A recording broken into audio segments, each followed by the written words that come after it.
We've seen Chinese interest increasing in the ports of the European Union.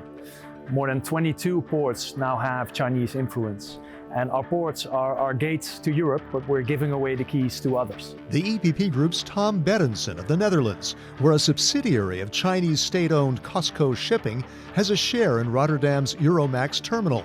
He's heading a European Parliament report calling for an EU-wide strategy to maintain control over ports as strategic infrastructure. In times of crisis, when that operational control is used against us, you need to have an emergency button to take back the operational control of our ports. The draft report on Parliament's own initiative notes the risks of becoming overly dependent on non-EU countries in strategic sectors, as with the Russians for natural gas before the Ukraine war.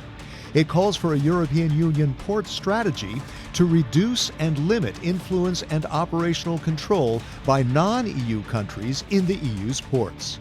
Finland is neighbor country for Russia, and it means that we have a lot of property owners from Russia in Finland, and that's why we have a screening procedure for all critical infrastructure, and especially, for example, for ports. Henna Virkkunen of the EPP Group is a former Finnish transport minister and says the EU27 need that kind of screening. For EPP groups, the ports are critical infrastructure, and now we have also new directive of critical infrastructure that all the member states have to also look very carefully and also plan more carefully that what kind of risks there is for their critical infrastructure. Critical because half of Europe's trade goes through ports, which compete for foreign investment. The problem is that our ports are played out in a way, one against each other.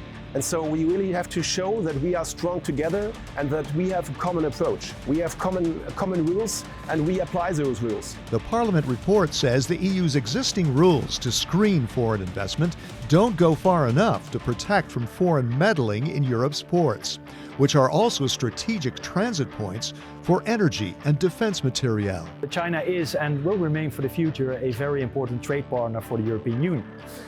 But that doesn't mean that we need to give away our ports. We have to control our ports. That is a simple message, and this is why a European approach is needed.